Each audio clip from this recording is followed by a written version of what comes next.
talking about Boris Johnson, of course, and we're talking about Donald Trump, both of whom are facing music, it would seem, at this moment. Music which many people perhaps had begun to fear would never be heard. The former American president has been charged over his handling of top secret documents, classified documents, some of them top secret, the unauthorized retention of classified files. The full charge is not yet public, but it's the second indictment of Mr. Trump and the first ever federal indictment of a former president. The first ever federal indictment of a former president. And back in Blighty, Boris Johnson is considering whether to challenge the findings of an inquiry into whether he lied over Partygate. And even there, which is the Daily Mail's opening paragraph, one needs to clarify slightly the actual facts, of course, because he definitely misled Parliament. We know that for a fact. The investigation, the inquiry, is looking at whether he did so knowingly. And remember, this is a man who attended a party without realising it was a party. So it may sound silly to you that the defence will be that I did do it, but I didn't realise I was doing it. I wouldn't count any particular chickens there, although the front page of the Telegraph is interesting. Johnson may be spared by-election. So that would sort of put it into the categories of, well, it's good news. Do you know why it's good news? Because the committee has chosen to ignore the most recent referrals to the police for further alleged lockdown breaches.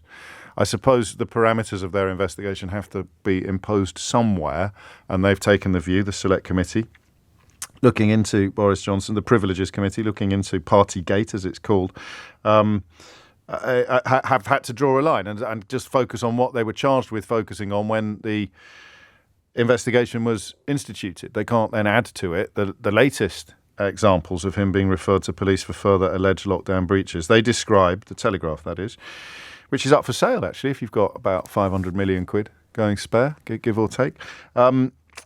They describe speculation that he may avoid a lengthy suspension, hopes of avoiding a long sanction. If he gets suspended for 10 days or more than 10 days, then there could be a by-election.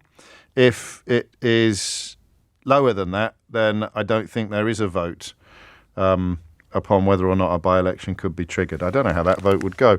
But these are, and this is the point now that you have to just bear with me for a moment on, because I'm going to make a slightly odd admission to you in a minute. This is the point at which you have to marvel at the sheer scale and scope of how far we have fallen, how far these two democracies have fallen in the last 6 or 7 years. You just have to pause for a moment and focus on that. You've got the first ever indictment, federal indictment of an American president, the second indictment in total, for essentially treating top secret documents, which contain God knows what, could contain anything, essentially keeping them in his holiday home or whatever you're going to call Mar-a-Lago. It's quite incredible to focus upon that. And then you've got a former British Prime Minister whose allies, cheerleaders and client journalists will celebrate if his situation is not so dire that he becomes the first former Prime Minister ever to be suspended from Parliament. In two astonishing scenarios. And here's the slightly odd admission. I'm not feeling it like I used to.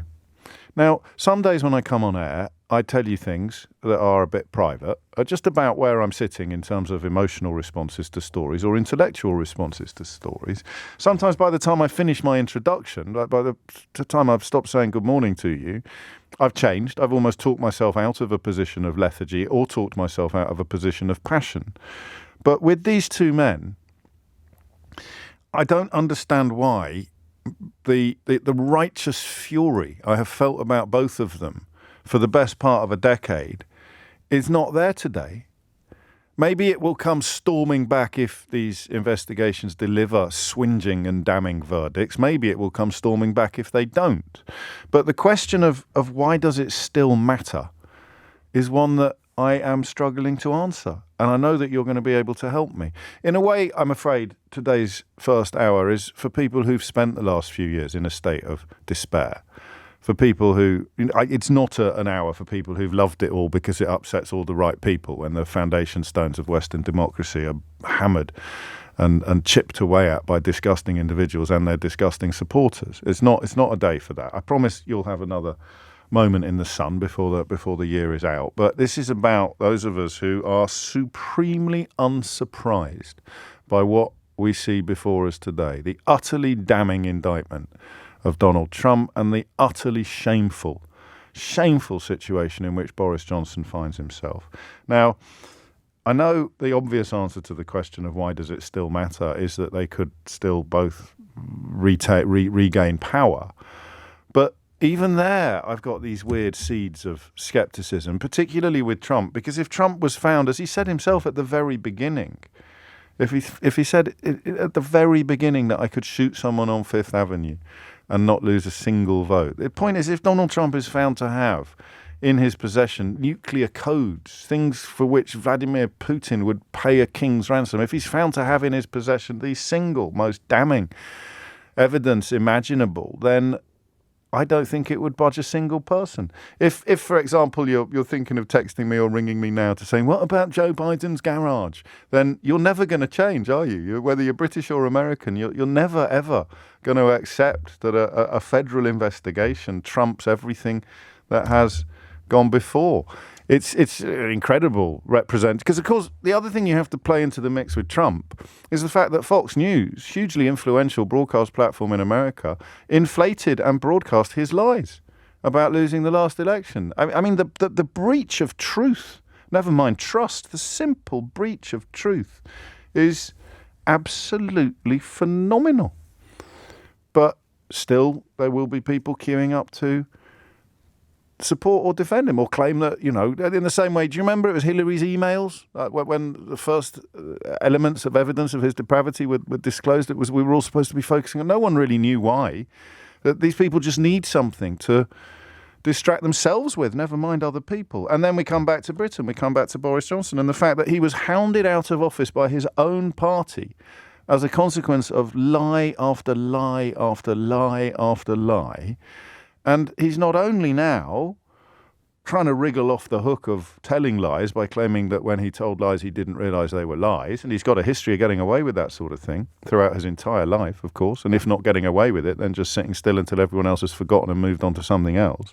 He's also trying to get an honours list put through. Imagine that. I mean, in what other world would you be able to nominate people for peerages after being deposed from your position in disgrace? It's incredible, right? But I don't understand why. That's a good suggestion. You feel like it's too late, James. The damage has already been done. Do you know, I wonder if that's it. I want you to stiffen my resolve this morning. I want you to tell me not only why you still care, but also, crucially, why everybody else should as well. I worry that even perhaps those of us who've been front and centre on these two men's utter unsuitability for high office for years now have reached the point where it feels as if there's no point pointing it out. It's a little bit like Brexit, isn't it? We had to bring that in at some point. It's a little bit like Brexit. If you're not going to admit now that it was all a stupid mistake, visited upon an undeserving country by charlatans, liars and racists. If you're not going to admit that now, then you probably never will. So what is the point? I was invited onto Question Time next week, where they're having an audience entirely consisting of people who voted for Brexit. And I just thought, what? I hope I'm wrong. I'll watch it with interest. But I just found myself thinking, what a ridiculous exercise that is. Why the hell, even now, would you be treating these arguments as if they're equal and opposite, as if there's an equivalence between these two positions? I can just about understand it why you did it in the run-up to Brexit, why you would treat Nigel Farage as being an equal and opposite authority to Barack Obama, say. But now, when the chickens have come home to roost, you're still going to have a conversation about it in a fashion that treats both sides as somehow equal. And that's what I mean about it feeling all a little bit pointless. It's as if the victory of feelings over facts, even as the heroes of that movement, the two heroes of prioritising feelings over facts, Boris Johnson and Donald Trump, find themselves in different degrees of disgrace this morning. It's as if perhaps they are. It is too late. So are you feeling like me, or are your fires of righteous indignation still burning? Why must we remember that this stuff still matters. 0345 6060 973. But what has happened intrigues me as well, because I've said to you a million times, I've never quite nailed it down. You can use the analogy of boiling a frog, and I've used it a lot. But I prefer the A to Z explanation. So if Z happened tomorrow, we would all be utterly outraged. There'd be shock and awe. It would be apocalyptic if Z happened tomorrow.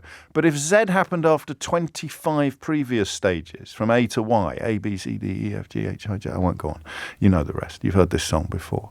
Then that incremental change means that something delivered in one fell swoop would cause untold outrage. But if it happens very, very gently, incrementally, gradually, then suddenly you're just in Z. You're just in this world. So a president federally indicted for stealing top secret documents, a prime minister facing potential suspension for lying through his teeth and then lying about lying.